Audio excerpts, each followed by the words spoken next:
Welcome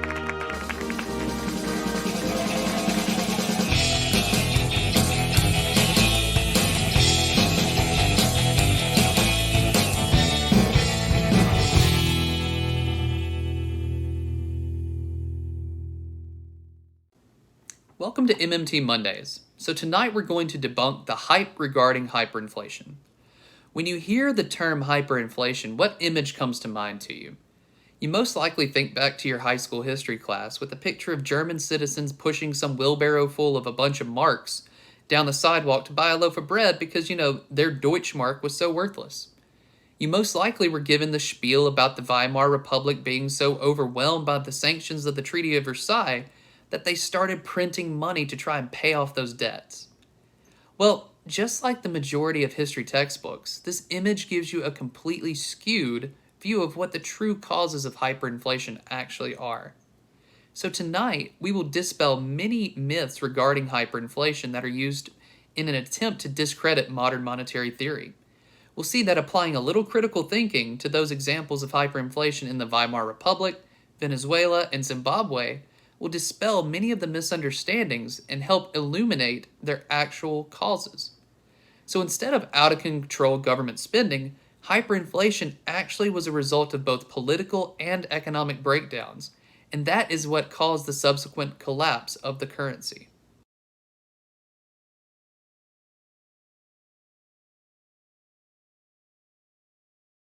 I pointed out that hyperinflation is a qualitatively different phenomenon than regular inflation.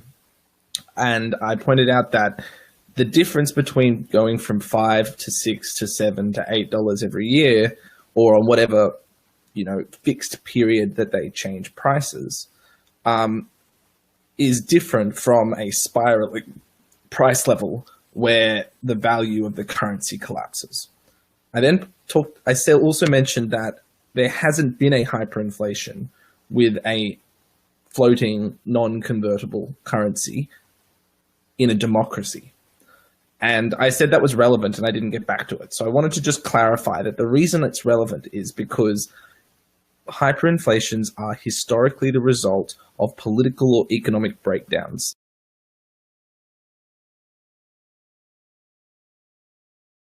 Once we get over the misunderstanding that the government has got unlimited financial resources because it issues the currency, then the next obvious barrier of defence against use of government spending is it'll be inflationary.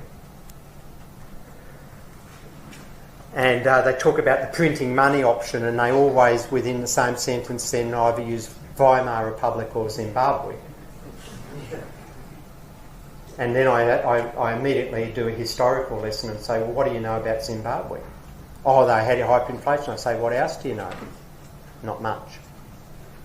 And what happened in Zimbabwe in 1 minute is that Robert Mugabe correctly wanted to do two things. He wanted to reward the freedom fighters that had broken the colonial yoke from the British, and he also wanted to reverse the insidious and incredibly unfair land tenure arrangements that have been in operation under the colonial system. And, from a national solidarity perspective, you could think they were desirable things, policy of good things. What he did was stupid, though, because the Zimbabwean agriculture sector was one of the most productive in the world, the food bowl of Asia. And what he did was he gave the farms to the freedom fighters who knew nothing about farming, confiscated them. And within a very short period, approximately 60% of Zimbabwean agricultural output capacity was decimated. In other words, a huge reduction in supply capacity in the economy. It was obvious there was going to be inflation. It told you nothing about running deficits. It told you everything about if you destroy the supply capacity of your economy and keep spending, then of course you're going to get inflation because there's not enough goods being produced. Zimbabwe involved a huge transfer of ownership of farms from the white farm owners to native Zimbabweans, but when that happened, they didn't have much experience running these large collective farms, and productive capacity dropped by about 90%. So at the same time, you had a new regime under Mugabe come into power that wasn't collecting taxes and was spending a lot of money just to give to cronies, not to build infrastructure or encourage investment or anything. So you had this huge drop in productive capacity and a breakdown in the sort of regular functioning of the currency. So both of those examples that people normally think about hyperinflation are examples where the political and economic system breaks down and then the currency follows after it. It's not that the currency gets overspent and then everything goes to hell.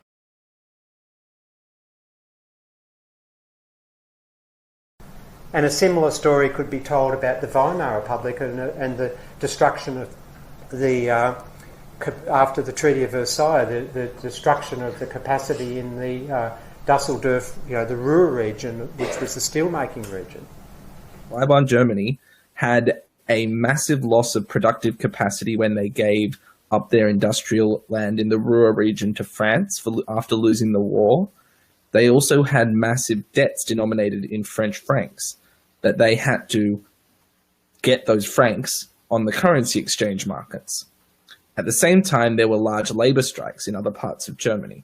So you had this situation where the country was trying to sell as many Deutschmarks to buy French francs at the same time as their productive capacity was collapsing. In response, of course, printing did cause hyperinflation, but it wasn't the money printing that started the whole thing off. It wasn't that they aimed for 5% spending one year and accidentally hit 6%. It was a set of conditions that they were under that was made them unsustainable.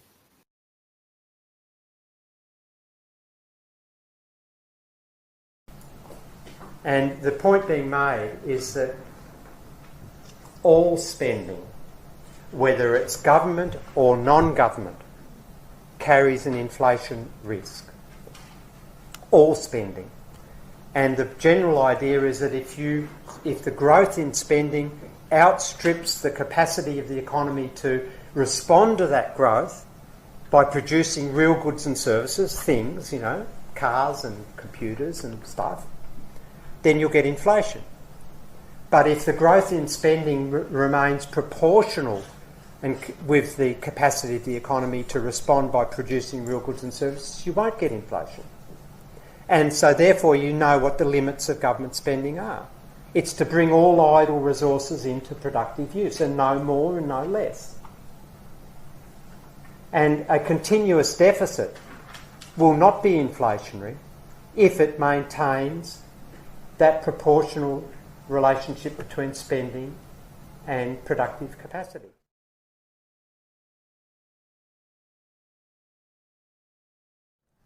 Now then the other point that economists teach their students, fake knowledge, is, if the and by the way, I never use the word printing money because that's a loaded term to immediately invoke out of control central banks and governments, and wheelbarrows full of money and all of that stuff. That's the use of language to bias your perception. Because in fact, governments don't spend by printing money. Governments spend by clicking on computers and numbers jump up in bank accounts. That's how they spend. There's no printing presses run at all. So modern monetary theorists avoid that biased, loaded terminology.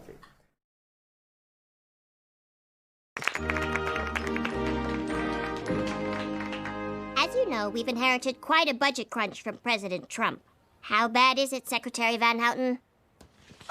We're broke. The country is broke? How can that be? Well, remember when the last administration decided to invest in our nation's children? Big mistake. Now, I want to talk about something because somebody posted up a comment here. I guess it was in response to, my video that I did about how a sovereign currency issuer cannot become insolvent. And they said, well, what about Venezuela, huh? What about Venezuela? And folks, this is not meant to pick on anybody. Well, maybe a little bit. before you ask a question, you should try to think a little bit. Just try to think a little bit about the question. Some of these things are very self-explanatory and you don't need to ask a question. But when you ask a question like that, it shows me that you haven't put any thought into the situation whatsoever. All right. The thing about Venezuela and the error that you would make if you compare Venezuela to, let's say, the United States or Japan or Britain or Canada, is that Venezuela is one of these countries. A friend of mine coined the phrase "a dollar zombie," which I think is a great phrase. Venezuela is a dollar zombie country. What is a dollar zombie country? Basically, they have to have two requirements. One is they usually have one main product or export, all right? And in the case of Venezuela, it was oil. And I shouldn't say they only have one. I mean, it was a very wealthy country way back when. It was the wealthiest country in Latin America, but they decided to focus on their one thing that they had, oil, and just send it out to foreigners, export it. The other thing, and the main thing, so that they didn't diversify their economy, they relied on one product, all right? The other thing, which is the main thing, is that Venezuela had its debts, the vast majority of its debt, all of its debt really, was denominated in dollars, in a foreign currency. When you are a nation, even if you issue your own currency, that's great. But then if you run up debts in somebody else's currency, you are in trouble. That effectively removes your currency sovereignty. Venezuela doesn't make dollars. The United States government is the only entity, it is the monopolist in making dollars. Just as the British government is the monopolist in making British pounds, and the Japanese government is the monopolist in making yen, and the Canadian government is the monopolist in making Canadian dollars, and so on and so forth. All right? Venezuela racked up enormous debts in dollars. It was a dollar zombie. And when it does that, it effectively negates its currency sovereignty. All right? So what happened? Venezuela relied on one product, oil, which it shipped away to the rest of the world, and it was going great when oil prices were high, and it was making all this money in dollars, and then it borrowed even more in dollars. And then when oil prices fell, what happened? It didn't have the revenues, it didn't have the dollars to meet its liabilities. And so what does it do in that case? Same thing like Germany and the Weimar Republic, all right? It starts to print the Venezuelan currency, and then it becomes basically worthless, all right? So these countries that are dollar zombies, and by the way, it could even happen to a country, let's say like Saudi Arabia. Saudi Arabia is a dollar zombie. They have a fair amount of debt in dollars. The thing about Saudi Arabia is that it does have a very, very large cushion reserve, foreign reserve of dollars. But, you know, it could happen. It could happen to Saudi Arabia, all right? They're running budget deficits. They're running deficits for the first time. They have debts denominated in dollars. So you have to think about these things before you ask these questions. If a nation has its debt denominated in some other currency other than its own, then yes, it becomes exactly like me or you or a state within the United States or any entity that is not a currency issuer. And even if it is a currency issuer, as in the case of Venezuela, it did this stupid thing of racking up a whole bunch of debt in another currency. That's also been the history with countries like Argentina. Argentina was the wealthiest country in the world at the turn of the 20th century, all right?